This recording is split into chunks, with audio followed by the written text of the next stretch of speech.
With E3 2017 well underway, we take a look at the highlights of each of the major conferences before counting down to what was our favourite of this year's show. So with that in mind, I'm Darcblade, and let's take a look at the best moments from the EA E3 2017 conference. EA's overall lineup was a little bit smaller than anticipated, especially when compared to previous years. They seemed to focus a lot on sports games, as well as promoting their competitive tournaments. And whereas FIFA fans, NFL fans, and NBA fans will probably have their hopes set on the 2018 editions of those games, other titles stood out for us. BioWare's new IP, for example, Anthem, was interesting, but little was shown about it during EA's conference. With that said, the first highlight goes to Need for Speed Payback, an interesting addition in the Need for Speed franchise that featured sort of Burnout style crashes, with a heavy emphasis on story and being able to change between characters mid-missions. It looked like an interesting addition.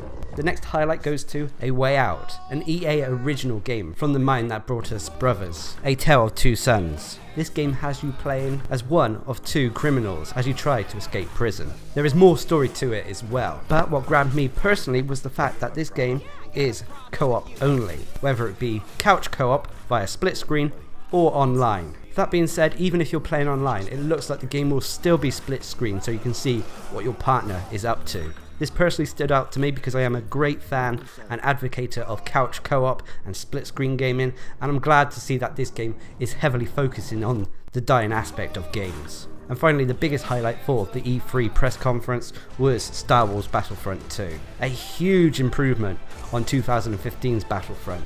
As well as being multiplayer, it's also supposed to focus on a single player campaign as well that bridges the gap between the Return of the Jedi and the Force Awakens. Supposedly the game has 3 times as much content as the previous installment.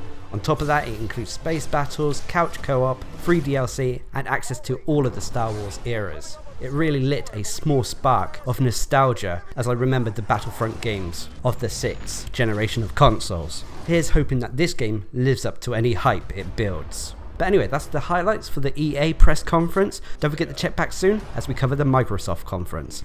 Anyway, I've been Darcblade bringing you our highlights of E3 2017. Hope you enjoyed the video, thanks for watching, subscribe and like for more.